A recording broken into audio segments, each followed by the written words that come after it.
சிம்ம ராசின்னு சொல்லும் போதே அதிகாரத்தோட இருப்பாங்க. எந்த இடத்தையும் தன்னோட ஆளுமைக்குள்ள வச்சுப்பாங்க. இவங்களை யாராலையும் ஜெயிக்க முடியாது. முரட்டுத்தனமா இருப்பாங்க. பிடிவாத குணம் இருக்கும். இதெல்லாம் உண்மைதான். இதெல்லாம் பொது பலன்தான். இந்த சிம்ம ராசி சிம்ம லக்னத்துல பிறந்திருக்காங்க அப்படின்னா அவர்களுடைய புத்திரமே எதிர்ப்பா உட்கார்ந்துருக்கும். அதான் இதுல இருக்கக்கூடிய முக்கியமான ஒரு சீக்கிரம். வருமானங்கள் மகிழ்ச்சி ஏற்படுத்தி கொடுக்கும். ஆனா இவங்க அனுபவிப்பாங்களா அப்படின்ற ஒரு கொஸ்டின் கேட்கும்போது அதுல ஒரு 20% தான் இருக்கும். இவங்களை சார்ந்தவங்க தான் அனுபவிப்பாங்க. அதே போல இவங்களுடைய நிறைய விஷயங்களை மைனஸ் என்ன அப்படின்னு பார்த்தீங்கன்னா, இவங்களை புகழ்ந்து பேசிட்டாலோ இவங்களோட திறமையை பாராட்டிட்டாலோ இவங்களை கவர்ந்துட்டாலோ வேலை முடிஞ்சு போயிடுச்சு. இவங்க யாரோட கர்ம பதிவு பெற்றிருக்காங்க?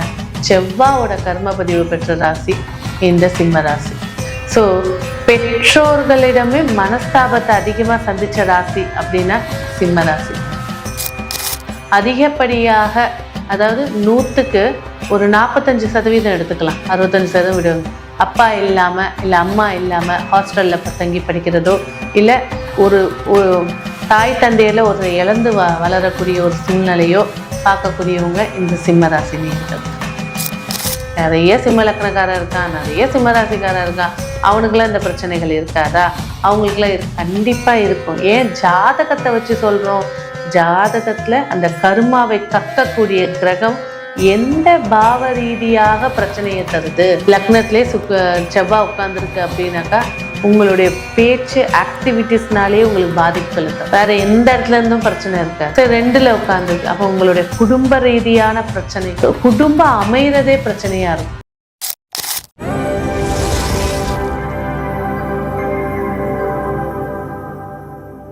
Okay, game changer luck channel நேயர்களுக்கு அன்பார்ந்த வணக்கம். இப்போ நம்ம பார்க்கக்கூடிய ராசி சிம்ம ராசி. சிம்ம ராசின்னு சொல்லும் போதே அதிகாரத்தோட இருப்பாங்க. எந்த இடத்தையும் தன்னோட ஆளுமைக்குள்ள வச்சுப்பாங்க. இவங்களை யாராலையும் ஜெயிக்க முடியாது. முரட்டுத்தனமா இருப்பாங்க.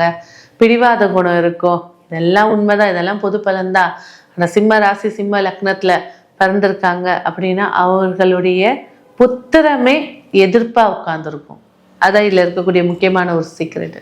வருமானங்கள் மகிழ்ச்சி ஏற்படுத்தி கொடுக்கும். ஆனா இவங்க அனுபவிப்பாங்களா அப்படின்ற ஒரு கொஸ்டின் கேட்கும்போது அதுல ஒரு 20% தான் இருக்கும். இவங்களை சார்ந்தவங்க தான் அனுபவிப்பாங்க. அதே போல இவங்களுடைய நிறைய விஷயங்களை மைனஸ் என்ன அப்படின்னு பார்த்தீங்கன்னா, இவங்களை புகழ்ந்து பேசிட்டாலோ இவங்களோட திறமையை பாராட்டிட்டாலோ இவங்களை கவர்ந்துட்டாலோ வேலை முடிஞ்சு போயிடுச்சுங்க. இவங்க யாரோட கர்ம பதிவு பெற்றிருக்காங்க? செவ்வாயோட கர்ம பதிவு பெற்ற ராசி இந்த சிம்ம ராசி.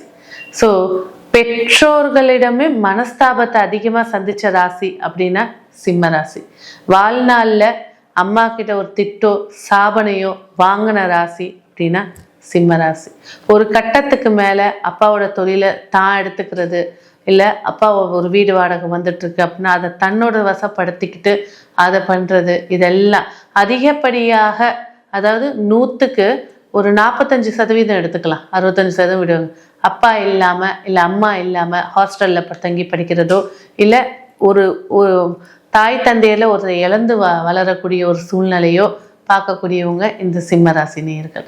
சரி, இந்த சிம்ம ராசி அப்படின்னு எடுத்துக்கும் போது பார்த்தீங்கன்னா வாழ்க்கையில் நிறைய சுவாரஸ்யமான விஷயங்கள் இருக்கும். இவங்க வீட்டுக்குள்ளே வரும்போது எலிங்க, அந்த வீட்டை விட்டு வெளியில் போகும்போது சிங்கம் கர்ஜிக்கும். எந்த இடத்துலையும் பர்ஃபெக்டாக பேசக்கூடியவங்க. மேனேஜ்மெண்ட்டில் இவங்களை மிஞ்ச ஆளே கிடையாது. ஒரு ஸ்பீச் இருக்குன்னா அதை தெளிவான ஸ்பீச்சாக பேசக்கூடியவங்க. அதிகமாக பயணம் செய்ய விரும்பாதவர்கள். இது நம்ம பார்த்துட்டு இருக்கிறது பொது பலன். பொது பலன் ரீதியாக பார்க்கும்போது பார்த்தீங்கன்னா பயணம் தானே பார்த்துக்கலாம். ஆனால் இதே தொழில் ரீதியான பயணங்கள் அப்படின்னா சிம்மராசி ரெடியாக இருக்கும். அதே நேரத்தில் சிம்மம் எடுக்கும்போது பார்த்தீங்கன்னா ஒரு தொழில் நஷ்டம் ஏற்படக்கூடிய வாய்ப்பு அதிகமாக இருக்கும். சிம்மராசி எடுத்தீங்கன்னா நான் ஒரு 20,000 ஸ்டார்ட் பண்ணேன், நஷ்டமாயிடுச்சு. அதுக்கப்புறம் தான் இதை எடுத்து செஞ்சேன், அது நல்லா சக்ஸஸாக போயிட்டுருக்கு. முதல் தொழில் நட்டத்தை சந்திக்கக்கூடியவங்க சிம்மராசி நேயர்கள். வாழ்க்கை துணையோட ஈகோயிஸ்டாக அதிகமாக பிரச்சனை. இவங்க எந்த ஒரு விஷயத்தையும் பக்கவாக பேசிகிட்டே இருப்பாங்க. வர வாழ்க்கை துணை பேசவங்களே சாவடிச்சிட்டு இருப்பாங்க. ஸோ இந்த அண்டர்ஸ்டாண்டிங் அப்படின்னு பண்ணும்போது ஒரு கட்டத்துக்கு மேலே இதாண்டா வாழ்க்கை அப்படின்னு சைலண்ட்டாக போகிறவங்களும் இருக்காங்க.